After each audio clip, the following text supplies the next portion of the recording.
ಸಿಂಹರಾಶಿ ಸಿಂಹರಾಶಿಯವರ ಮಾಸ ಭವಿಷ್ಯ ಹೇಗಪ್ಪ ಇದೆ ಅಂತಂದರೆ, ನಿಮಗೆ ರಾಶ್ಯಾಧಿಪತಿ ರವಿಗ್ರಹ ಬಂದು ನಿಮಗೆ 9ನೇ ಮನೆಯಲ್ಲಿರ್ತಾನೆ. ಉಚ್ಚ ಸ್ಥಾನದಲ್ಲಿ ಯಾವಾಗ ರವಿಗ್ರಹ ಇರ್ತಾನೋ ನಿಮಗೆ ಒಂಥರ ಹೆಂಗೆ ಅಂತಂದರೆ, ಏನೋ ಒಂದು ಇನ್ಸ್ಪಿರೇಷನ್ ಬರೋ ಥರ ಇರುತ್ತೆ. ಏನೋ ಒಂದು ನನಗೇನೋ ಒಂದು ಒಳ್ಳೆ ಕೆಲಸ ಆಗ್ತಾಯಿದೆ ಅಂತ ನೀವು ನಿಮ್ಗೆ ಅನಿಸ್ತಾ ಇರುತ್ತೆ. ಅದರಲ್ಲಿ 2ನೇ ಮನೆ ಗ್ರಹ, 2ನೇ ಮನೆ ಬುಧರು ಕೂಡ ನಿಮಗೆ 9ನೇ ಮನೆಯಲ್ಲಿರ್ತಾನೆ. ರವಿ ಗ್ರಹ, ಬುಧ ಗ್ರಹ ಎರಡೂ 9ನೇ ಮನೆಯಲ್ಲಿದ್ದಾಗ ಏನೋ ಒಂಥರ ಇನ್ಸ್ಪಿರೇಷನ್ ಬರ್ತಾ ಇರುತ್ತೆ. ಕೆಲಸದಲ್ಲಿ ಯಾರಾದರೂ ನಿಮಗೆ ಸಪೋರ್ಟ್ ಮಾಡೋ ಅಂಥದ್ದು, ಏನಾದರೂ ಸಹಾಯ ಮಾಡೋ ಅಂಥದ್ದು ಈ ಥರ ನಡೀತಾ ಇರುತ್ತೆ.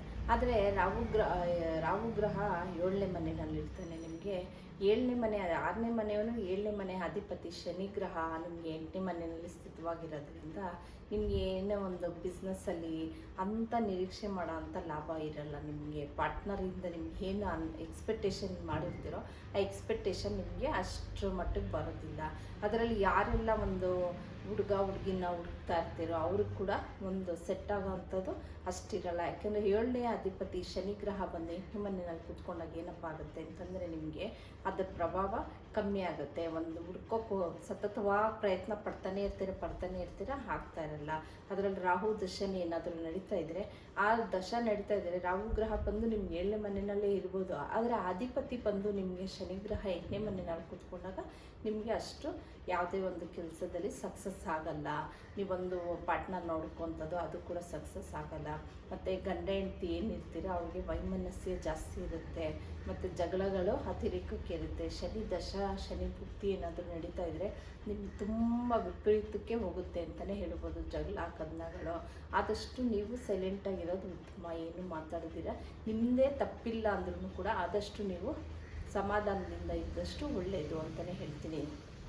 ಅದು 15ನೇ ತಾರೀಕು ಕಳೆದ ನಂತರ ಕುಜಗ್ರಹ ನಿಮಗೆ 4ನೇವನು ಬಂದು 8ನೇ ಮನೆಯಲ್ಲಿ ಇದ್ದರೂ ಕೂಡ 14ನೇ ತಾರೀಕು ನಂತರ ನಿಮಗೆ 9ನೇ ಮನೆಗೆ ಬರ್ತಾನೆ. ಅವನ ಸ್ಥಾನಕ್ಕೆ ಅವನು ಕುಜಗ್ರಹ ಬರ್ತಾನೆ.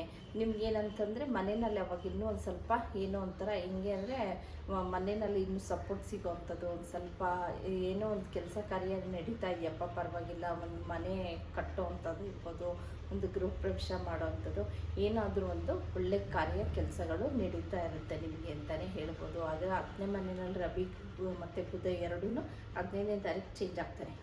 ನಿಮಗೆ 11ನೇ ಮನೆಗೆ ಶುಕ್ರಗ್ರಹ ಬರ್ತಾನೆ. ಹಣಕಾಸಿಂದ ಯಾವುದೇ ರೀತಿ ಕೊರತೆ ಇರೋಲ್ಲ. ನಿಮಗೆ ಹಣಕಾಸಿನಲ್ಲೇ ಯಥೇಚ್ಛವಾಗಿ ಬರ್ತಾ ಇರುತ್ತೆ. ನಿಮ್ಗೇನು ಅಂತಂದರೆ, ಒಂದು ದಾಂಪತ್ಯದಲ್ಲಿ ಸ್ವಲ್ಪ ವಿರಸ ಜಾಸ್ತಿ ಇರುತ್ತೆ, ಸ್ವಲ್ಪ ಜಗಳಗಳು ಜಾಸ್ತಿ ಇರುತ್ತೆ.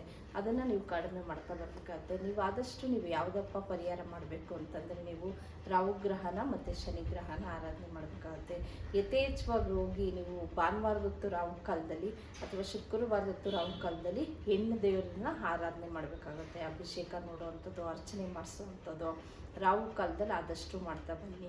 ಪ್ರತಿ ಬುಧವಾರ ಶನಿವಾರ ಬಂದು ಆಂಜನೇಯನ ಆರಾಧನೆ ಮಾಡ್ತಾ ಬಂದರೆ ನಿಮಗೆ ರಾಹು ಮತ್ತು ಶನಿಯಿಂದ ಆದಷ್ಟು ಅದರ ಪ್ರಭಾವ ಏನಿರುತ್ತೋ ಕಮ್ಮಿ ಆಗುತ್ತೆ ಅಂತಲೇ ಹೇಳ್ತೀನಿ. ಇದಿಷ್ಟು ಬಂದು ನಿಮ್ಮ ಸಿಂಹರಾಶಿಯವರ ಮಾಸ ಭವಿಷ್ಯ.